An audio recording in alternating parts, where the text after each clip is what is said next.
Taruch lifanai shulchan neged tzorai. Yishanta v'Hashem en roshi kosi rivaya. Ach tov v'chesed yirtefuni kol yemei chayai. Yishavti b'veit Adonai le'orech yamim. Psalm 23.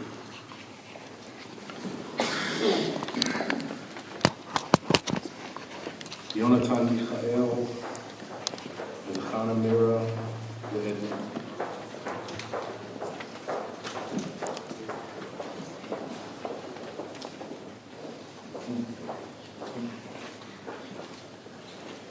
we're not here to discuss the fire,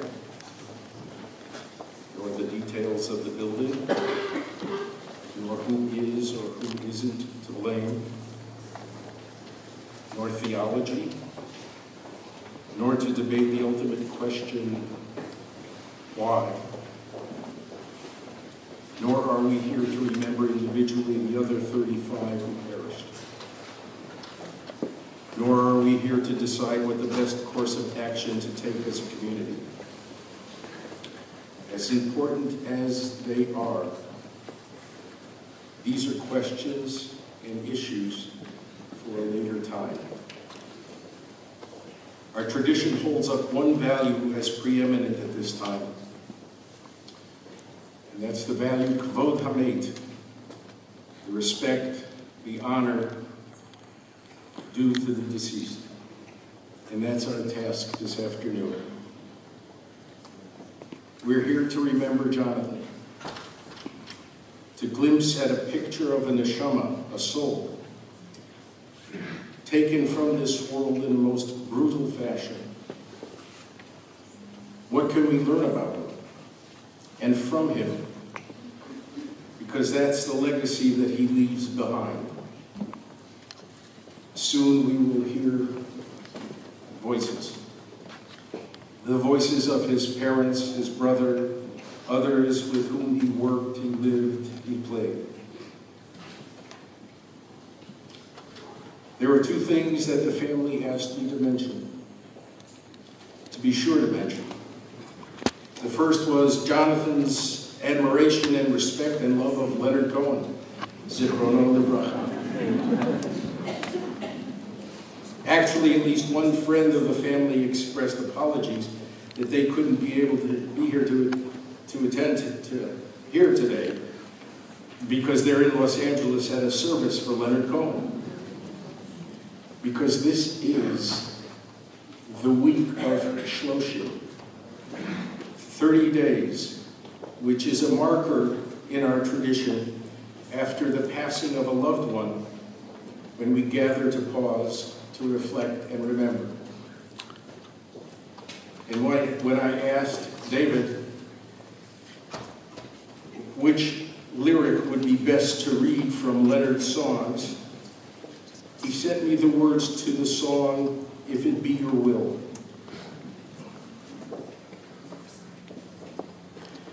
If it be your will that I speak no more, and my voice be still as it was before, I will speak no more, I shall abide until I am spoken for, if it be your will. If it be your will that a voice be true from the broken hill, I will sing to you. From this broken hill, all your praises they shall ring, if it be your will to let me sing. If it be your will, if there is a choice, let the rivers fill, let the hills rejoice, let your mercy spill on all these burning hearts in hell, if it be your will to make us well. And draw us near and bind us tight, all your children here in their rags of light, in our rags of light, all dressed to kill and end this night, if it be your will. If it be your will.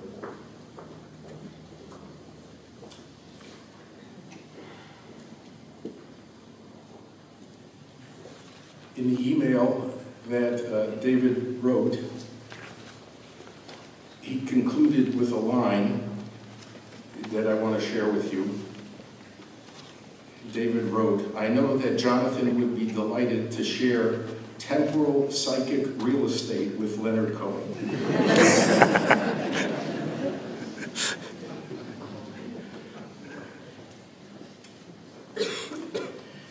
The second is the 23rd Psalm.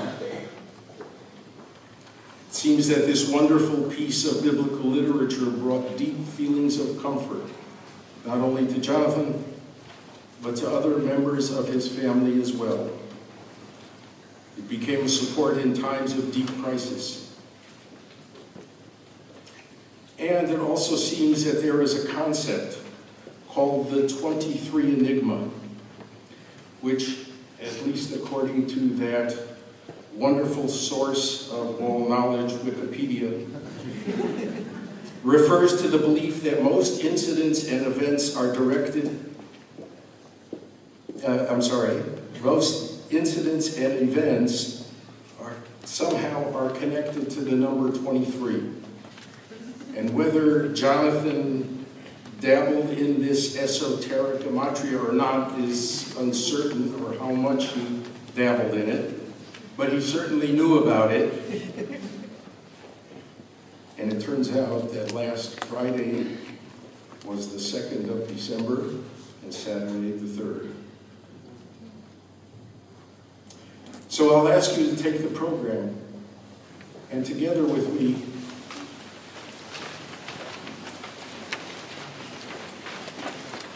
join in reading Psalm 23. A Psalm of David.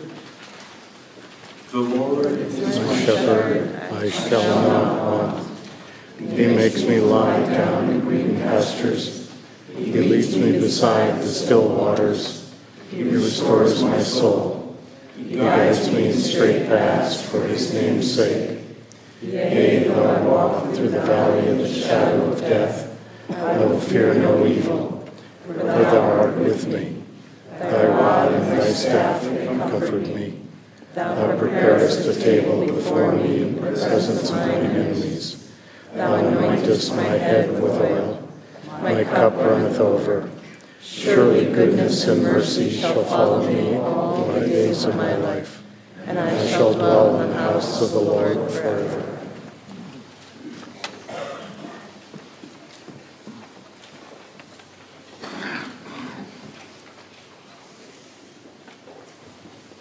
We'll now hear from members of the family, friends, colleagues. The first is Jonathan's father, Ed.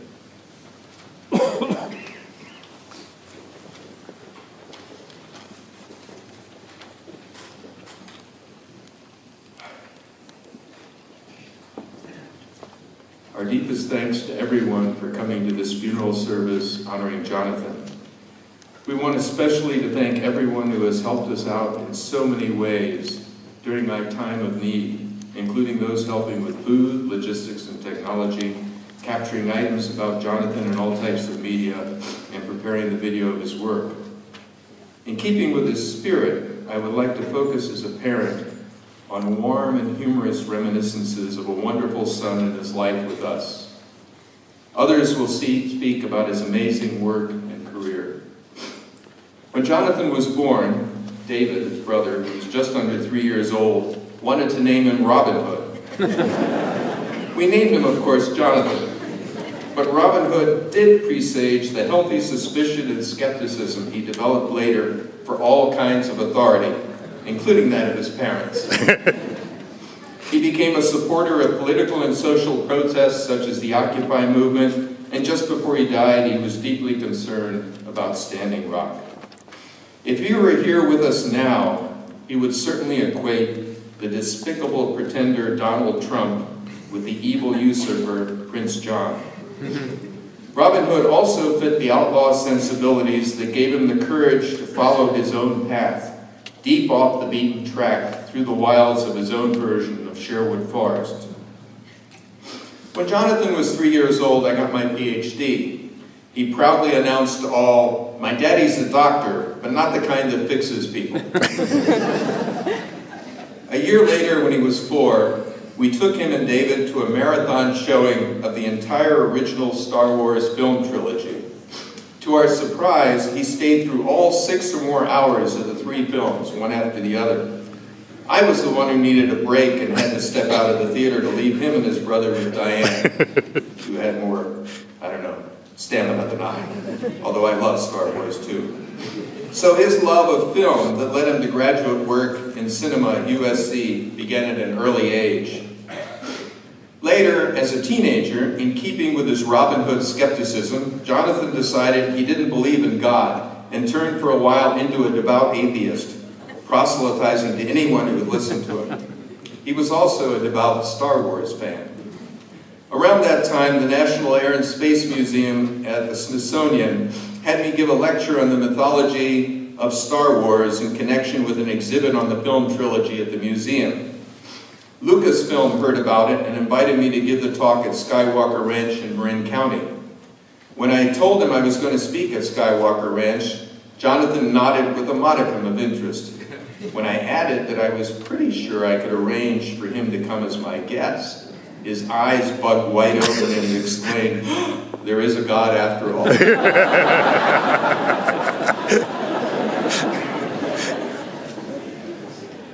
We're an outdoor family, and Jonathan had the distinction of being the one of us who started camping at the earliest age. We took him on a car camping trip when he was only 6 weeks old. He spent his time happily cooing in a basket on a picnic table. A few years later, we went backpacking in the Sierra. Diane and I carried heavy packs and David a small one. Jonathan, very proud of himself, carried a teeny knapsack with all the granola bars. When he was 12, we went camping in Alaska.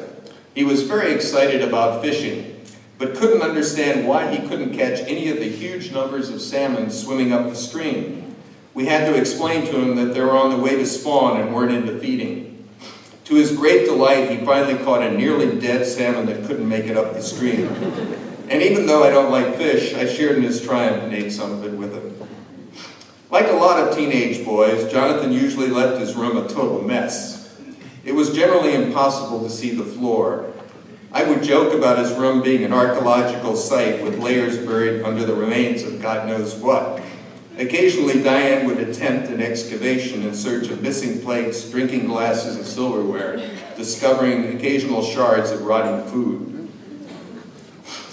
While at graduate school at USC, Jonathan went on an intense diet and exercise regime and lost 100 pounds. He came up to visit us in Berkeley. He had also grown a beard, and when he walked into a party where we were that night of his arrival, to his great amusement, I didn't recognize him and wondered whose date he was. I still feel in awe of the incredible discipline and determination he showed in following his weight loss regime, something I could never picture myself doing. After graduating from film school, Jonathan went to India to work on a film with some friends from USC. Unfortunately, his job fell through as he was flying there, and he had to decide what to do. It was the first time he'd been in Asia, and it was the middle of the monsoon, the worst time to be in India. He decided to do a meditation course in Hyderabad. After 5 days, he concluded that sitting on his tush wasn't for him, nor the summer monsoon heat, and he went to Europe and had a great time. That's when he started to love traveling on his own, meeting people, making friends, and having unplanned adventures. In the last few years, he moved back to the Bay Area, and Diane and I were delighted to see a lot of him, at least once a week on his way to or from the chiropractor near us. He'd usually stop for dinner and replenish his toilet paper supply and rifle food from our refrigerator. I'm sure a lot of you can relate to this with your kids. He also provided invaluable technical assistance, tracing through the spider web of wires and cables he created when problems developed in the sound and TV system he'd selected for us years before. As a number of people have observed, Jonathan loved to debate and argue. He had a brilliant and insightful mind and an aggressive way of arguing. In a way that I now see as endearing, he would often be most adamant about things he was most wrong about. At the same time, he could be incredibly generous and loving, helping out his friends and expressing his deep feelings for us. He loved going to visit his grandparents, Miriam and Irving, in Phoenix, and Miriam after Irving passed away. He really valued being a member of our family, and even when we had heated arguments and got angry at each other, we would always make up soon after. Every time he left the house, he would make sure to give us warm, affectionate hugs and say how much he loved us. The last time I saw him, Wednesday before the fire on Friday, he gave me an especially loving hug, for which I am incredibly grateful. I miss him terribly and feel so sorry for him, the bright life that was extinguished and the terrible way he died. But his last hug will always be a great solace. Something happened a couple of days ago that I have never experienced before and may never again, and that I would like to share with you as a final thought. As I was driving back from getting a cup of coffee, something Jonathan loved to do with me, we would often go to Pete's together, a black bird peeled out of a flock and swooped down right in front of the windshield and flew for a second or two straight ahead of the car, guiding me down the street. He was heading in the direction of our house. I would like to think it was the spirit of Jonathan leading me home and telling us that he will always be there with and for us.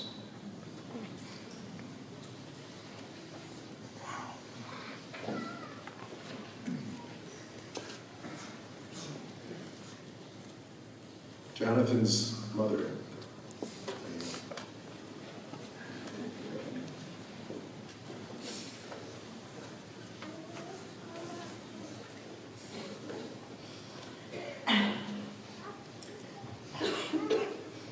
It's a really big crowd.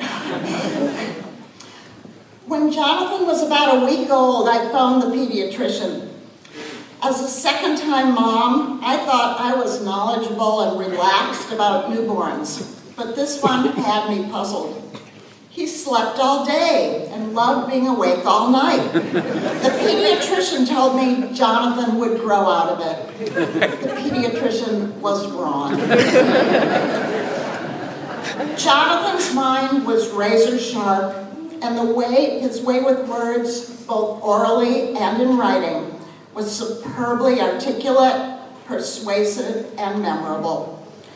As we have sat in our house this dreadful week, so many people who knew Jonathan as a young child shared stories of how they were in awe of the way he talked knowledgeably and endlessly about the things that captivated him. Those in front of him forgot they were listening to a child. Jonathan was on the staff of the school newspaper, The Jacket, for 3 years.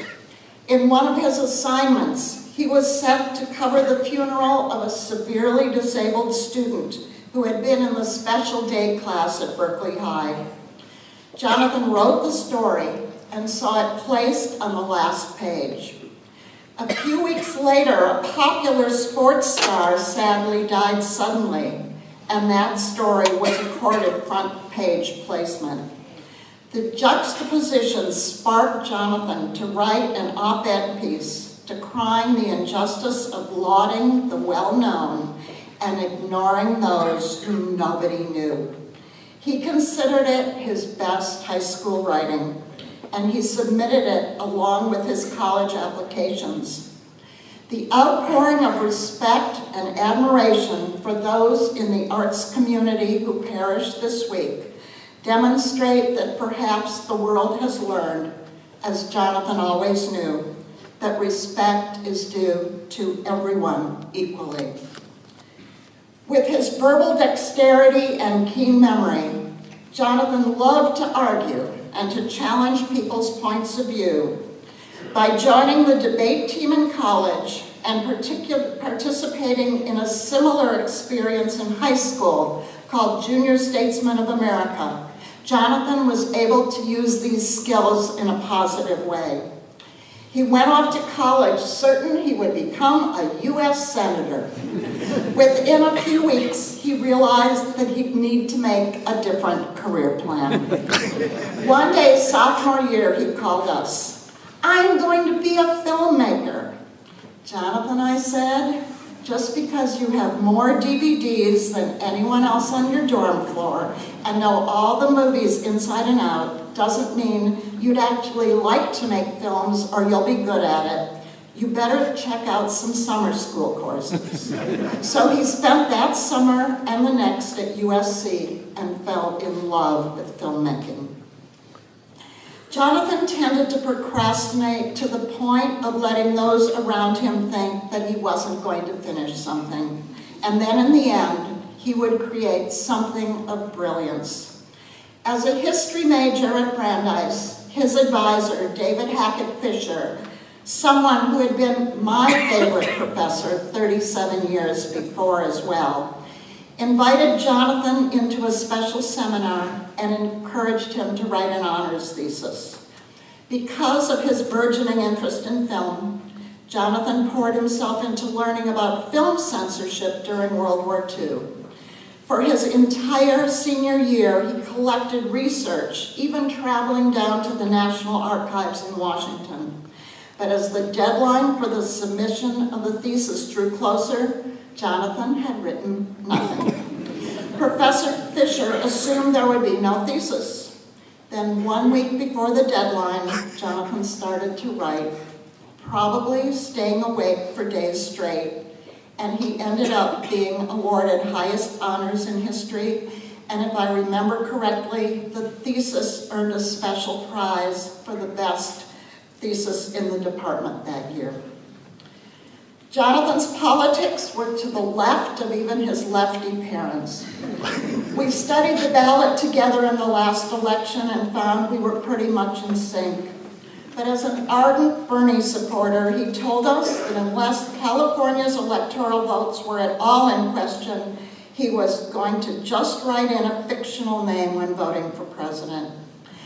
Ed and I encouraged him to vote more conventionally, but when Jonathan came to our house and filled out that ballot in late October on our dining room table, his write-in was for Miss Nobody. He wanted to vote for a woman, even one that didn't exist. Jonathan dropped the ballot in the mail and flew off on his last Asian tour. The night of the election, he was alone in a hotel room in Shanghai. He was so distraught as the returns came in that he called us twice from 10,000 miles away. Sure, he'd have to find another country in which to live, as we tried to talk him down from thinking he would need to emigrate immediately. A couple of days later, after his return from Asia, he called one night nearly as upset. "Mom, did you hear the news?" I braced myself for another election-related story. Instead, he blurted out, "Leonard Cohen died." Leonard Cohen was part of the soundtrack of his youth in our house. A few years ago, David, Jonathan, and I attended Cohen's last concert in Oakland. It was a magical evening. both the concert itself and how happy we were to be together with each other. From the beginning, Jonathan was an incredibly loving son. He may not have done chores speedily when I asked him to, and he was constitutionally incapable of keeping his personal living spaces neat. But we rarely argued, at least not about the big stuff. He knew what was important to Ed and me, and was always there for us. If we told him there was an important family event, a Seder or Thanksgiving or birthday, he'd turn down a gig to be there. A week before he died, we had the best Thanksgiving we ever had, together with my mom and my brother and his family in Phoenix. Jonathan never ended a phone call or walked out the door of our house without saying, "I love you," which meant that as I returned the greeting, those would always be our last words to each other.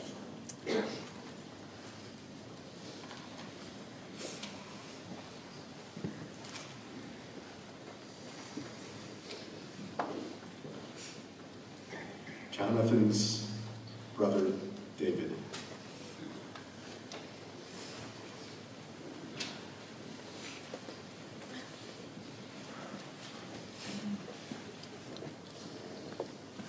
My brother and I were blessed with extraordinary parents. Among values too numerous to enumerate, from our father we absorbed a taste for adventure and the courage to be unconventional. From our mother, we grew up seeing firsthand the power and the value of community. While Jonathan and I went on to choose very different adventures in different communities from either of our parents, these values still resonated with both of us in a deep way. In terms of our mother and her involvement with the Jewish community, one thing both Jonathan and I were continually amazed by was the speed and efficiency with which Mom has always rallied the troops to bring comfort to the bereaved. As such, you can imagine that when she herself was struck by tragedy, this had roughly the equivalent effect of putting up the Jewish bat signal.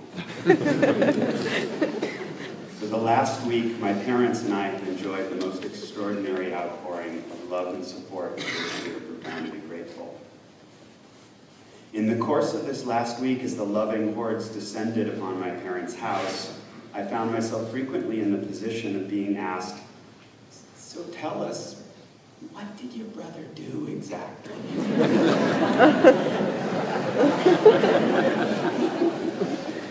It is to this I now wish to speak.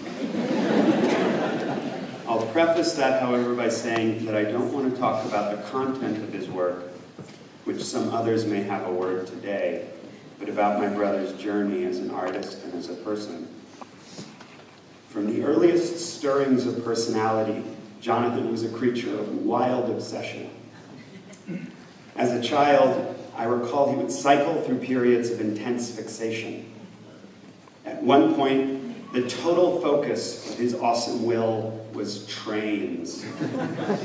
At this time, all printed material in his vicinity had to depict and expound upon locomotives and their paraphernalia. Later, it became dinosaurs. After the Star Wars triple feature incident my father alluded to, Jonathan accepted Jedi as the one true religion. And it was Star Wars, Star Wars, Star Wars all the way down. Jonathan's obsessions came and went, but Star Wars lasted longer than just about any other until his faith was shattered by the more recent offerings in the franchise. The germ, however, survived and sprouted in classic late-blooming fashion when Jonathan conceived an extraordinary passion for film, which led eventually to his acceptance to a master's degree program at USC, where he would eventually focus on editing, an ideal venue for his intelligence, focus, and detail-oriented attention surplus disorder.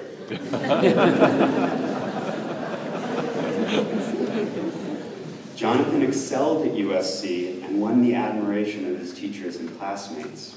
As is all too typical in the experience of many an art school student, however, Jonathan soon discovered that the transition from the supportive incubator of school to the grim meat-hook realities of the job market can be a brutal one. Socialization was not always easy for Jonathan, especially when he was young. It was difficult for him to modulate his interests and modes of expression to fit the tone of the room. He loathed compromise, he detested bullshit, and did not suffer fools gladly. None of these qualities were fated to make Los Angeles easy for him. Worst of all, as he often spoke to me about, was his feeling that the culture of filmmaking had changed since the generation of filmmakers who had inspired him, as skyrocketing budgets and the concomitant pressure for guaranteed return on investment increasingly put paid to novelty, inspiration, and the opportunity for unconventional voices to be heard. Little by little, my brother found himself forced to the appalling conclusion that after having dedicated himself to its exclusive pursuit, he no longer wanted to be a filmmaker. This was devastating for Jonathan and precipitated a dark period of that most Jewish of activities, wandering in the wilderness. During this time, Jonathan's self-esteem was crushed. He struggled constantly against thinking of himself as a failure. He frequently found himself at loose ends. In the sacred formula drilled into him at film school, this part of the narrative is conventionally referred to as Act 2, and typically demands that the protagonist, after a first act full of promise, be faced unexpectedly with some species of seemingly insurmountable obstacle. Act 3 demands the instantiation of some from the underground. It was at this time that Jonathan discovered the world of the Bay Area sound system collectives. Two of these, whose logos can be found in your programs, were instrumental in precipitating the transformation of my brother's life. By way of brief introduction for the uninitiated, autonomous sound system collectives, as they are so styled, are communities of self-organized and self-motivated participants who serve as the human custodians of a great and heavy number of speakers, bass bins, sound gear, decorative surplus parachutes, dumpster-scavenged artisanal craftworks, and other equipment which spends part of its life cycle slumbering in storage, waiting like Arthur and his knights when needed to erupt in the form of wild parties. The central ethic of the communities who maintain these sound systems is one of autonomy, independence, interdependence, acceptance, and joy. In these communities, there are no leaders, no hierarchies, no rules, no regulations, only friends, comrades, companions, and celebrations. By way of contrast, as a recent veteran, I can attest that Los Angeles is a town where you are always waiting for someone else to say yes. Many brave souls toil and suffer there, often for decades, waiting for some higher power to give them the part, greenlight the project, grant the opportunity. By contrast, in the autonomous arts collective of the Bay Area, the only criteria for inclusion is the desire to be included. The parties that Jonathan and his and my friends produce proceed always and ever without management or plan. Participants show up, find a wheel that suits them, and put their shoulder to it in whichever way they feel they can best find something to share. When Jonathan started attending underground parties, he observed that they almost always featured some form of video art and immediately saw an avenue by which he could contribute. He courted mentors, invested in gear, learned the ropes, and within a ridiculously short period of time was making art at every party he could. There are many video artists in the world, and many in the underground. Few, however, have MFAs in filmmaking, and it was in part for this reason that Jonathan was able, virtually overnight, to transform himself from absolute novice to that rarest of magical unicorns, fully paid artist with an international career. This was an alchemical transformation of the highest order, as it allowed my brother to transform the narrative of his relationship with film from one of disappointment and failure to one of spectacular and unprecedented success, led into gold. This would not have been possible without the community that Jonathan adopted and who adopted him. As with so many, They accepted Jonathan as he was, rather than demanding he be who he was not, and gave him the means by which to flourish. And so it is that we come to the third act in which Jonathan finally blossomed. The last years were some of the happiest of his entire adult life, a fact which has been among the greatest of comforts for our entire family. As brothers, our own relationship was not always the easiest. And when Jonathan's feelings of self-worth were the lowest, the conflict between us was the fiercest. As such, as he finally found his voice and came to love himself as he was loved by so many, it made it easier for us to at last put aside our differences and come to enjoy being brothers and to express to one another the love we share. No more so than when the entire family was together for the last time this Thanksgiving. My brother died a happy man doing what he loved. For us, his family, his friends, his community, there can be no greater solace.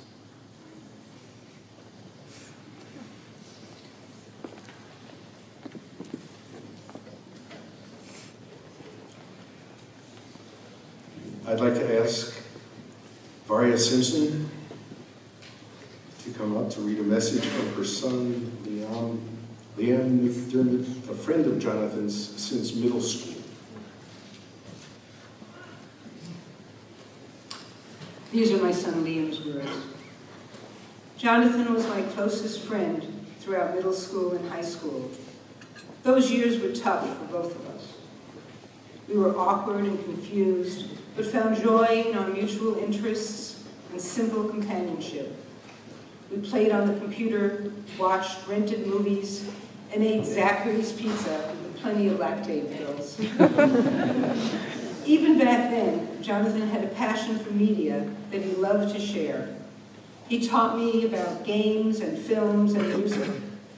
In high school, he wrote online reviews for computer games and loved to show me his latest pre-release. At least once a week, he would pick out a classic must-watch film like Evil Dead, The Deer Hunter, or Seven Samurai. Sometimes the movie would be less than classic, like Killer Clowns from Outer Space. When Jonathan inevitably argued that the use of color and light was enough to make it worth the watch. And any claim I made about the terrible dialogue and acting was met with a stiff rebuttal about how a movie that doesn't take itself seriously can still creatively express itself in novel ways. Jonathan also made sure I was educated in classic rock and taught me to appreciate The Who, The Doors, and David Bowie. When I went to college, he gave me the full discography of Simon and Garfunkel, which I cherished and listened to constantly. Jonathan expanded my popular cultural understanding more than anyone else in my life. He loved to challenge the status quo, loved to share new ideas, new tech, or new art. He strove to cut a new trail and bring us along with him. After high school, he was my oasis away from the stress of the world. We would relax together and talk about our lives. One night near the end of college, we were deep into a conversation about our futures when Jonathan told me about his grandfather, how he had been a very successful man by almost anyone's standards. But at the end of his grandfather's long life, close to death, he still spoke of what he wished he could still accomplish. And while Jonathan loved and respected his grandfather, he knew that, while he didn't know what he wanted to do with his life, he didn't want to stake his happiness on a fixed goal, on specific accomplishments. That he instead wanted to appreciate the journey and do work that was itself rewarding. Jonathan stayed true to that goal, and he found his passion. He rejected the Hollywood gigs, rejected the corporate game. His passion for movies turned into a passion for visual arts, which mixed with his passion for music. He found his calling, and in the end, lived the life he dreamed. He worked every day on what he loved and loved to share that work. While I greatly wish Jonathan's voyage was longer, it became the journey he wanted. I love you, Jonathan. Thank you for inviting me along.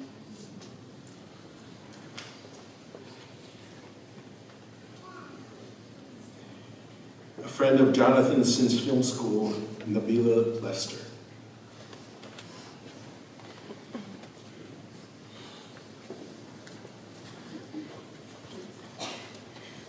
I'm going to try not to cry too much. I'm actually have been friends with Jonathan since high school. I've known him for almost 20 years, and Jonathan was not just a friend, he was my best friend. He was my little brother. He was my co-conspirator in the art world. We reconnected at USC. We both were admitted into USC in the same year. And I remember him coming up to me in the auditorium and saying, "Don't I know you from Berkeley High School?" And I was like, yeah. And we immediately became best friends. And I say best friends because from day one, particularly at film school, I was present to his entire life. I was present to his transformation at USC Film School. I was there the day that he decided not to be a filmmaker. I was there night after night after night hanging out with him when he started with one computer that went to 10 computers. Just 5 weeks ago, I called him on the phone and I said I wanted Indian food, and he took me out on a nice date. I told him to not tell my husband because he'd be jealous. And we decided to go by Berkeley High School about 1 a.m. and walk around the school and reminisce about our life there. And both he and I were very silly, very silly people, so we decided to run around the track for some reason at 1 a.m., me in semi-high heels. And he was the person that I would call from anywhere. We're both world travelers, filmmakers, and I would call him from Africa, I would call him from Europe. I'm actually the girl that he was going to see in India because I was the one who was producing the project. And so I was there when we actually convinced him to go to Vipassana, and he refused, and it was like a 3-day argument, and then he came back and was like, "I can't do it, I can't sit still, I can't do it." And all the way down to 3 weeks ago, having a panic attack at 4 a.m., and I called him. He was in Asia, it was 4 weeks ago, and he spoke to me on the phone for an hour. And I was freaking out about life, about being a new wife, about, I just lost a child, and I was freaking out, and he was like, "Everything's gonna be okay, Nabila. This is life, it goes up and it goes down. And I believe in you, I love you, and all will be well." And I just want to say that I feel honored. I feel honored to have been his best friend. I feel honored to have witnessed his life. I feel honored to have received so much love from him. As a lady, he treated me like a princess. I felt like I was training him for his future wife. And for all the cynicism he had in the world, and the sarcasm he had in the world, and the way he would argue about everything, he never once argued with me. He treated me like a queen, and he treated me like a lady, and he treated me like a best friend that he valued with all that he is. And I love him so much, and I am a better person because of him. I'm also an artist, and I think the number one lesson that I am going to take from this is that to be audacious. I mean, he was just audacious about everything, but particularly about his art. And I'm going to go out into the world, and I'm going to be a better artist, a better filmmaker, a better friend. And I'm never going to stop myself from just being myself. And that is what my best friend taught me. And on the night that we had Indian food and ran around the track at 1 a.m., I went back to his house, fell asleep on his couch, he woke me up, he drove me home, and the last thing that was said was, "I love you, Nabila," and I said, "I love you too, Bernbaum." And that was always the last thing I said to him, "I love you." And I am happy that that's the last words that he heard from me, and I feel spiritually that he really got to Act 3. And he did amazing things. And he was so happy and centered and confident and just like, I'm rocking this down to the last. So I'm crying because I'm gonna miss my friend. I'm gonna miss talking to him. I'm gonna miss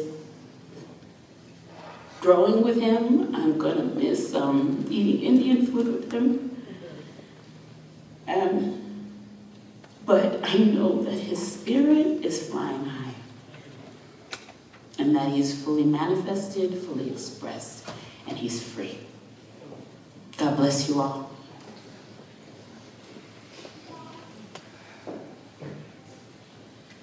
Torben Bullock is Jonathan's colleague from his internship at Pixar.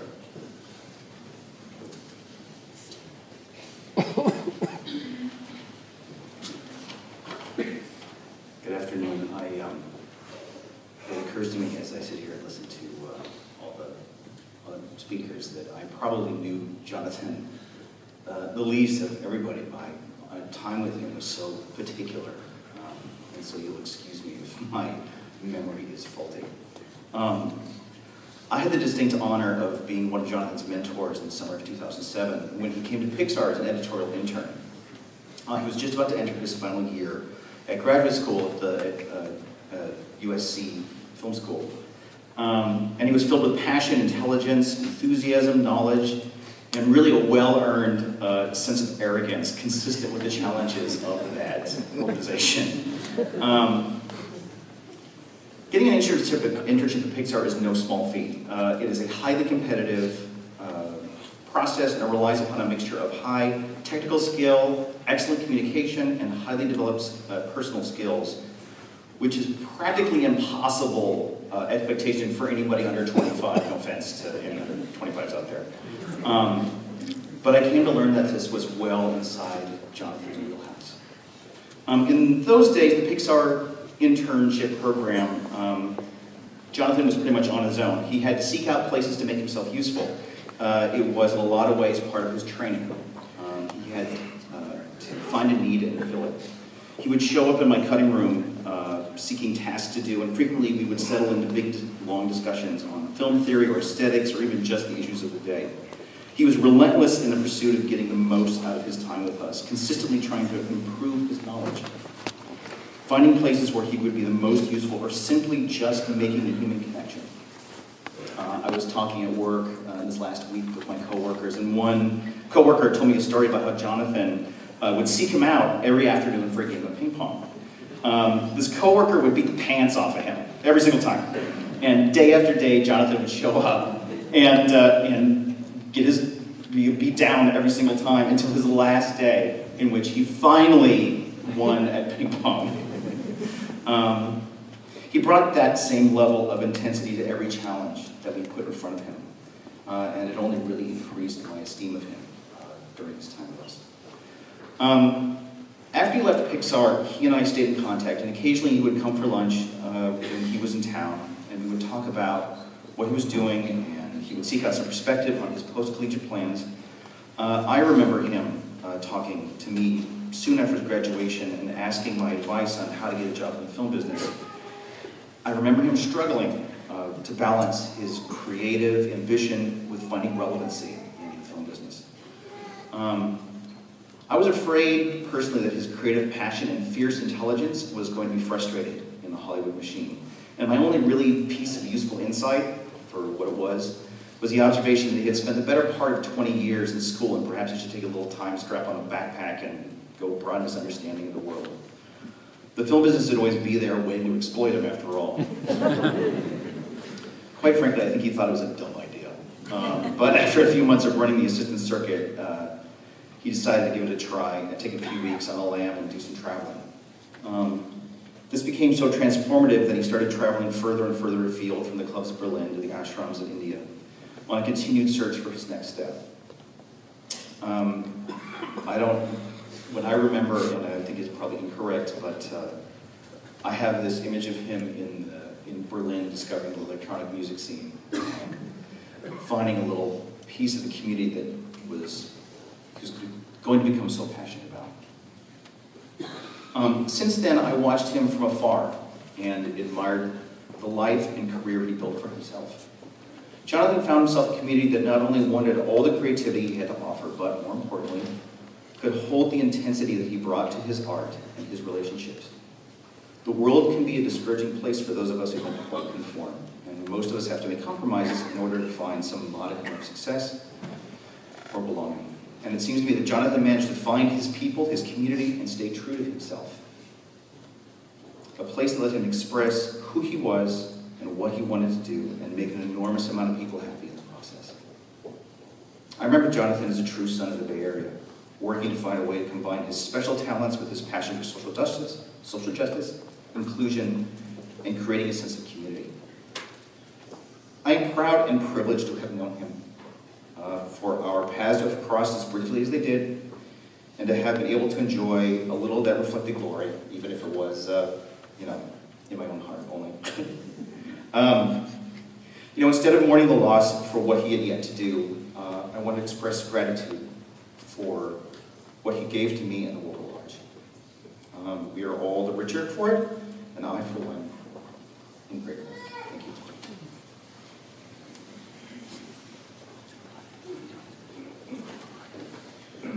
Velo Veritas is Jonathan's colleague at V Squared Labs.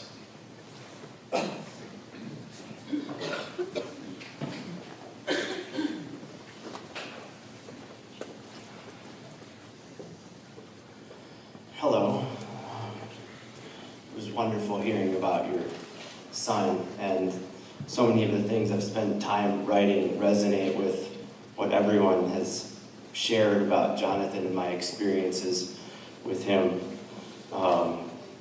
In this moment, as we reflect on the loss of our dear friend, I'm so happy to know that Jonathan left doing what he loved. I'm also very pleased the media has honored him so excellently, along with many other underground artists who died so tragically. So many in our communities are grieving and coming together to mourn this tremendous loss. This whole experience started with people coming together to celebrate, and I know Jonathan would be happy to know that we are all here now. It is an honor for me to share some things I loved about him here with all of you. Jonathan, as we all know, was an incredibly talented and passionate person. I loved his dedication to the VJ art form. I had the great privilege of employing and collaborating with him on many exciting projects in our years working together. One thing that really impressed me about him was that he was constantly sharing his knowledge and advancing his skill set with so many in our community.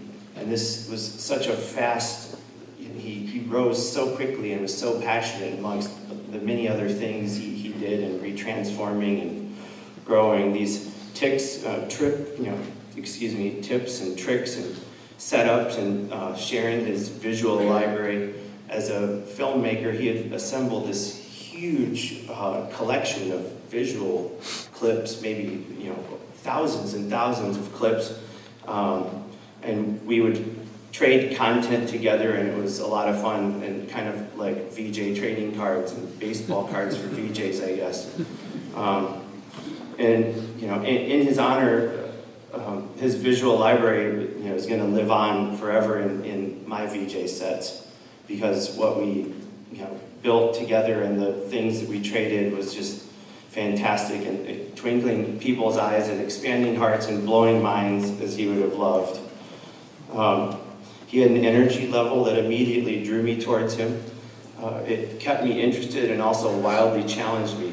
Sometimes his passion even scared me. It was my pleasure to call him a colleague and a friend and a collaborator. I'll always think fondly of the times he came to my studio to work on his visual art with us in Los Angeles. Hours of creative exploration would ensue. Getting a hug and a big high five with the "Let's Rock" double horns hand sign from Jonathan was one of the best parts of many years of work travels for me. Seeing a friendly face in a faraway place, someone I knew was on my team. This year, seeing his Tokyo show for Knife Party really inspired me and greatly honored me as a mentor to his career. He was so excited for me to see how hard he had worked and to stand by his side and get immersed in his show. It was truly a magic moment for me. I only wish we could have had more time to hang out off the clock. In Tokyo, we loved checking out the crazy Japanese raver youth, dressed as every style of anime and Americana character and trolling the boulevards of Roppongi. So many smiles and just so many good times, doing our thing we all loved so much together, and it made these moments really precious to me. It was so cool to see what he would come up with for every show. It was like a treasure box of video art being revealed. He stood by my side during very hard times. He would listen to me, and we supported each other. And I believe that this listening and supporting quality is something that he was amazing at. I will miss him terribly, seeing him around the world on my VJ adventures. I'll always remember him picking me up at the Oakland airport in his rundown Honda that we loaded to the top full of equipment cases. There was barely enough room for us to sit, with cases on my lap in the front seat and equipment spilling everywhere in the car. I felt like the vehicle might just collapse en route to our event. I think this is the first time we met in person. It was a wild start to a great adventure in VJ land. Apparently, this same vehicle also lost a bumper and some back-end parts on the return from EDC Las Vegas 2013 to Los Angeles. Nothing stopped Jonathan's relentless pursuit of his dream to be a VJ in a fledgling and very misunderstood art form. We love you, Jonathan. You are a good friend, colleague, and superstar VJ, and I'll never forget you. Thank you.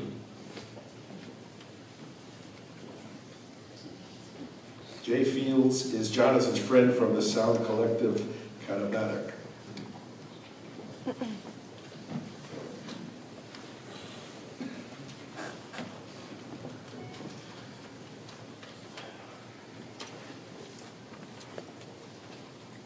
Just want to say thank you for inviting us to be here to honor Jonathan, our friend, our creative ally. A large amount of the work that he did with us was unpaid, and it was the work that he was maybe the most passionate about. And we are also proud of his skill and his craft. He was often referred to as a secret weapon within our collective, and was a key element to our events and our presentations. Showing up for a show and knowing that he was there and having his artwork projected on all sorts of different surfaces and different ways was just a comfort, knowing that we could just rest knowing that it was in line with what we all believed in and what we all felt.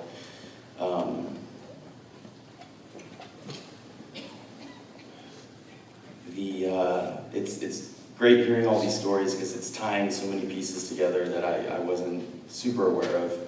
I guess the night that well, it was a couple days after Trump was nominated, and it was the day that Cohen passed. I was with him at the Katabatic house in the living room, and he was literally stomping around having a fit, and just sort of lamenting how important Leonard Cohen was to him and his family and his youth, and I felt his pain, and I didn't have any words for him in the moment, and all I could do was turn up some loud, aggressive, melancholic music, and I remember that moment, it just put him at ease, and he just said, "Fuck yeah, good call."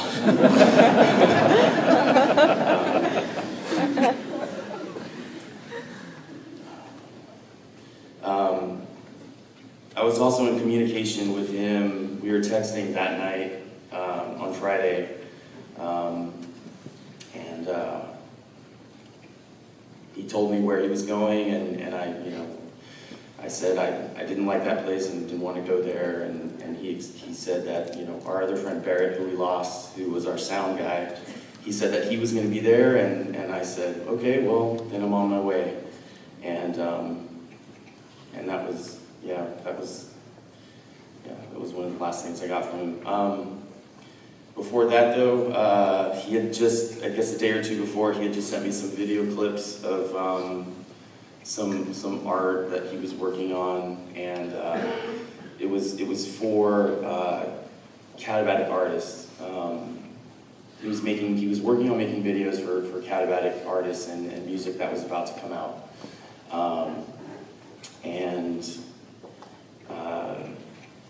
It was material that consisted of trains and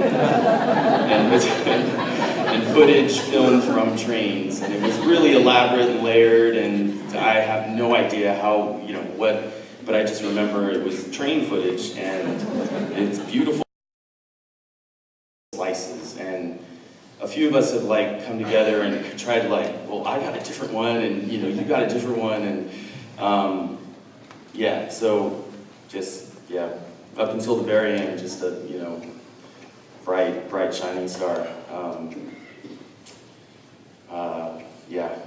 that's it. Thank you.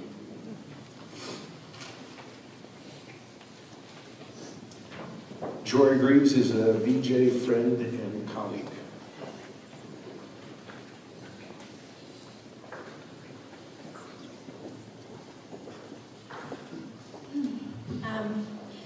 When you travel as much and as extensively in the industry like Jonathan, myself, and many others who are here, it's quite difficult to maintain friendships.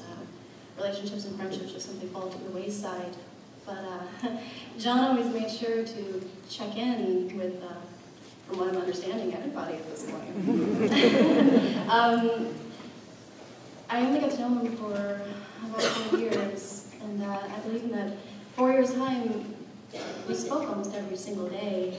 I think the longest we didn't speak was 2 weeks when he was in China on that very, very interesting, disastrous tour, where he almost ended up in jail. I'm sure that comes as no surprise. We talked about everything. I knew a lot. It's really comforting to know that Nabila had the same experience. And I don't know if Matty Evans is here as former tour manager. If he is, I'm really sorry. I wasn't supposed to know some things, but it was all good. It made me feel really confident in his work. Speaking of his work, I only got to really know him through the mainstream shows that he performed. And this past year at Ultra Music Festival in Miami, Knife Party and Pendulum were having their reunion closing show on Sunday. And I stood on the front of house main stage and watched John work, and I've seen his work many times, and it was just, there's no words to describe it. It was incredible. Anyway, afterwards, we were mulling around backstage, being silly, and he was told that on the broadcasted live stream, that 30 million people had tuned in to watch his work. And he turns to me, and he said, "Jory, did I really just blow the mind of 30 million people?" And I said, "Yes, yeah, you did." And he just goes, "Wow." And despite having that knowledge and him accomplishing such an incredible feat, his true love was the underground. And Catabatic, he would constantly make fun of me because my desire is the large festivals in the mainstream, and he would always say, Jory, come to Catabatic, go to a real show. I don't know. He was a wonderful, beautiful person, even though we very much disagreed on what we thought was a good show. He was never malicious about it. He was very respectful, and I got my, when I was offered a job at Ultra, he just burst into a brilliant smile and just gave me the strongest high five I think I've ever had. He was just a very caring person. I flew into San Francisco to work at a big music festival this past January, and I had strep throat for the first time in 9 years, and I was on his couch for 3 days, sick.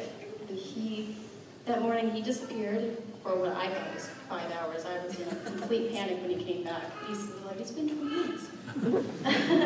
He came back with 3 different types of ice cream, more medicine than I think I've ever seen in my life. And then as he's tucking me back into the couch, he's like, you got a 2 doctor appointment later, so you're gonna be just fine. This is the kind of friend that he was. No matter what state any of us were in, he would always just be there to talk to us. I was there for him for many times, rough times, and he was there for me. And then, oh gosh, I don't really know who I'm going to talk to anymore. I told him everything, but it's nice to know that I got to share my life with him for 4 years and continue to try to honor him through my work and the continued journey. So, yeah, I suppose that's it.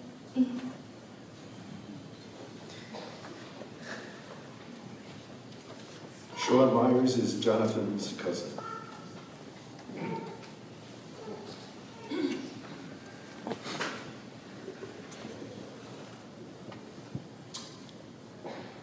Until 10 years ago, Jonathan was a cousin I liked, but I really couldn't say I knew him that well.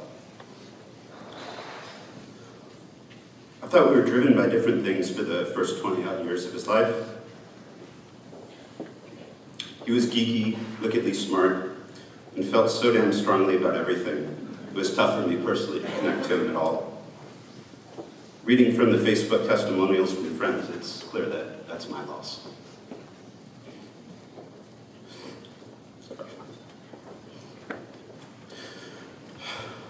So I've been asking myself, what do I have to say? What did I experience with Jonathan that's different than anybody else? The bursts of days and weeks I've spent with Jonathan over the last 7 years have been like seeing a comic book hero grow from a mere mortal to a legend in stop motion. I've seen an accelerated process as Jonathan realized his power to blow minds with his visual art and became the superhero that he saw himself as inside. His path to irreplaceable. For me, started in 2009, June 15th, 2009, to be exact. Jonathan would have pulled that date out of his memory. I got it from Gmail.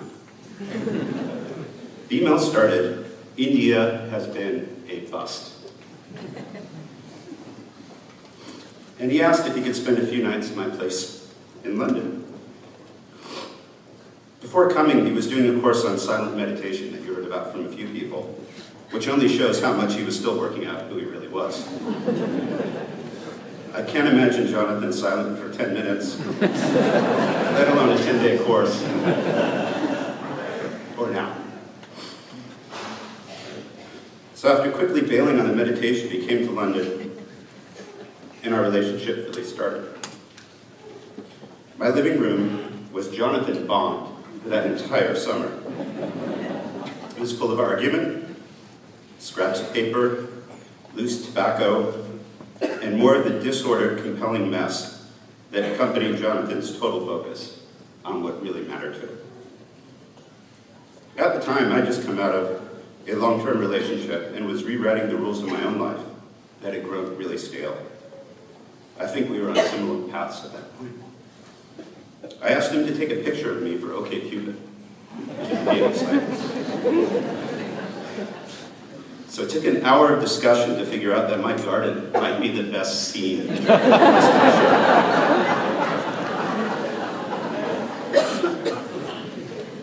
Being Jonathan, that raised more questions, like light, angle, exposure, expressions.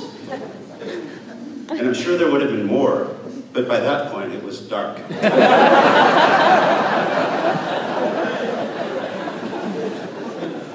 So no picture.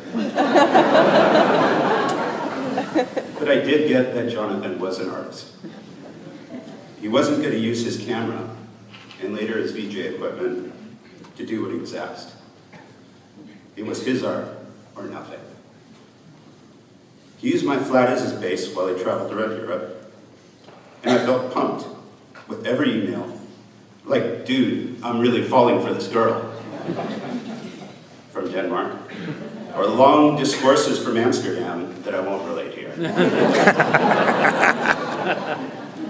By the time he left in late August, we were talking about getting him a ticket to Europe again next summer and doing Burning Man. And he came back with more confidence and more dissatisfaction.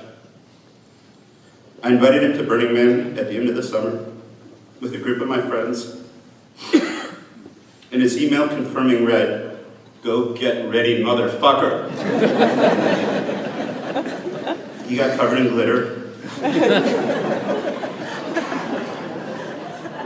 and he got inspired by the idea of messing with 70,000 people all at once. He said he was waiting to hear about the Pixar job when we were there, but he also told me that he was sick of the system, and he wanted to move on to someplace much more fulfilling and more artistically dangerous.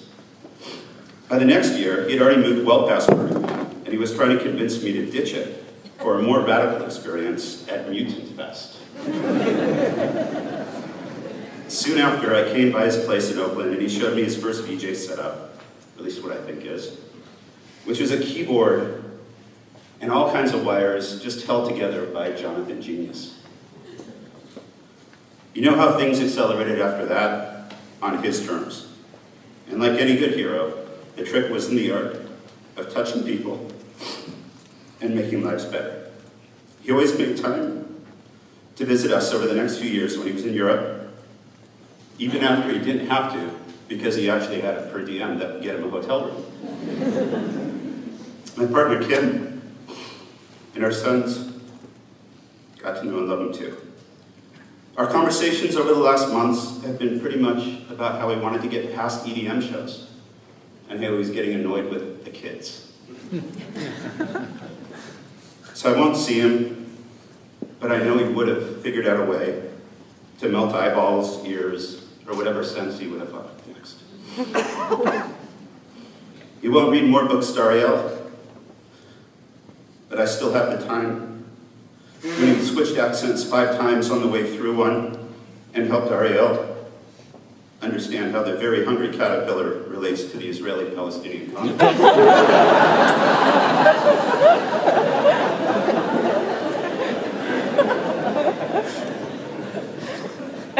So he's irreplaceable, but I really feel we got enough.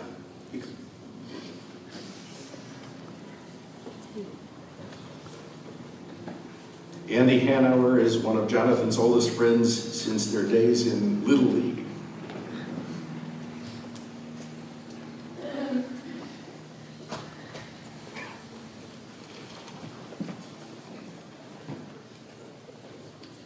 We met age 8. First memory. Jonathan complained about the class Christmas cookies. He said it violated church-state separation. I said, okay, but can we still eat them?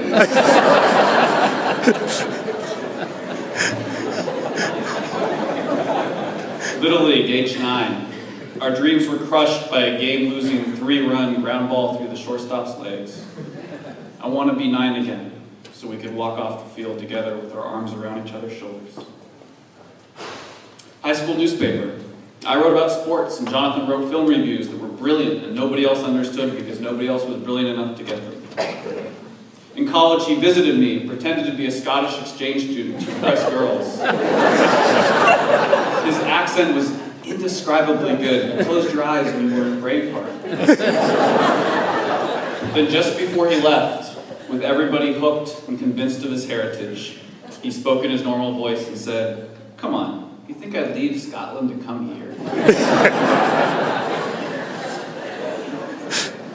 Road trips to LA, college football games. He made me watch the director's cut of movies that were already way, way too long. His passion was electric. He used to greet me at his door with these huge man hugs. I would go in for the handshake and he'd say, "Dude, come here." We talked over dollar noodles and Durant, long walks near his house, in the car in the dark outside Boston. The last time he called was election night. I didn't answer. All I had to do was press that green button on my phone, and I would have heard his voice. All his life, Jonathan struggled with his weight. 7 years ago, he called me and said he was coming up to Berkeley, and could he see me tonight? I hadn't seen him in maybe 9 months. Doorbell rings a few hours later. A strange man is standing there, smiling at me, acting like I know him. "Dude," he said. He had lost 100 pounds. I was happy for him because he was happy. But here's why this mattered so much to me and why it matters so much now to me. He stared down this demon that he'd wrestled with his entire life, and he stared it down and he said, "No, no more." Because here's what I want to do, Jonathan, to honor you. I want us to also say no. In our grief and our pain, I want us to say no to all the things that hold us down. We're going to say no to fear and depression, to hatred and apathy. We're going to say no to loneliness and isolation and selfishness. And we're going to lift each other up and hold each other and love each other and take care of each other and go forward together. And we're going to make sure that every day your family, not just today, knows how much we love them and how much we love you. One thought that comforts me is that Jonathan transcended the boundaries and the lines that society and adolescence tried to put him in and dictate to him. When he was a kid, he struggled socially. And I can see that little kid, and I want to hug that little kid. But then I see him grown up performing before apparently millions of people around the world, and I know that he was free, and that we can be free too. He rejected borders. Oceans could not contain Jonathan Bernbaum. So I want to close with a quote from a movie that expresses those feelings better than I could. Also because Jonathan loved movies so much. For you, Jonathan, I'm waiting for you. How long is a day in the dark, or a week? We die rich with lovers and tribes, tastes we have swallowed, bodies we have entered and swum up like rivers, fears we have hidden in. I want all this marked on my body. We are the real countries, not the boundaries drawn on maps with the names of powerful men. I know you will come and carry me out into the palace of winds. That's all I've wanted, to walk in a place like that with you, with friends, on an earth without maps.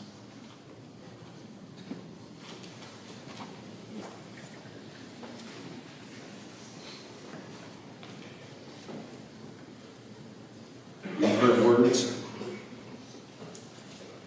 of an amazing young man. And as I listened, I was reminded of a quote that's in this booklet that you have. It's a quote from Hannah Senesh, who's a partisan in the Second World War. In Hebrew, Yesh Kochavim. The English is better. There are stars whose light reaches the earth only after they themselves have disintegrated and are no more. There are people whose scintillating memory lights the world after they have passed from it. These lights, which shine in the darkest night, are those which illuminate for us the path. Diane, Ed, David, Miriam, all of us offer our deepest condolences to you. And we only hope that the presence of so many people here today, and online, can be a source of comfort to you.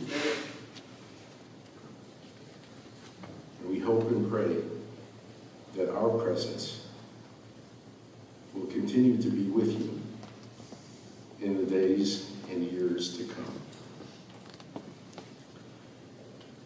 I'd like to conclude the service with the voices of three of our local rabbis.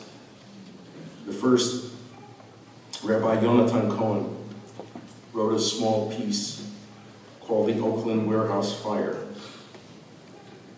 He's the rabbi of Congregation Beth Israel. Isaac's altar and Jacob's ladder and Israel's pillar of fire and smoke in the midst of night as the altar burnt and the ladder went up in flame, you too departed. But with no promised land reached, and without interruption, an angelic crew did ascend, while below we awoke, knowing how terrible is this place.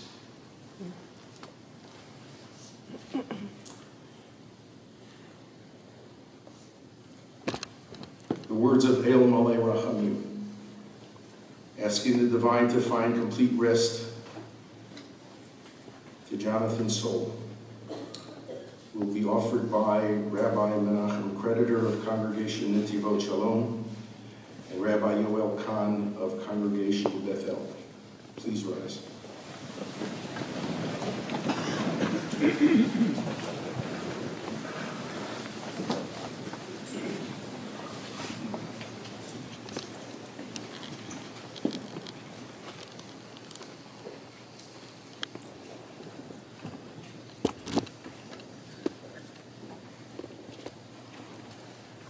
El Malay Rachamim Shochein B'Muromim Hamaseg Menucha Nechona Tachat Kanfei Ashchina B'malot Kedoshim V'Torim K'Zohar Harakia Mazhirim Et Nishmat Jonathan Michael ben Charmera Bedwin Shalach La'olamo Bigan Eden Tehei Menuchato Ana Bala Rachamim Hasirek V'Seter Knafecha Le'olamim Utzror B'Tzor Chaim Et Nishmato Adonai Nachalato, Ve'anuach B'Shalom Al Mishkavo, V'nomar, Amen. O God, full of compassion, source of life, grant perfect rest under the wings of your presence to our beloved Jonathan, who has entered eternity. Source of life, Master of mercy, let him find refuge forever in the comfort and the shadow of your wings. And let his soul be bound up forever in the bonds of eternity. Be you his inheritance, and may he rest in peace. And together let us say, Amen. Please be seated. In a moment, I'll ask the pallbearers to come forward. After we exit, we would like to invite friends of Jonathan who wish to offer condolences to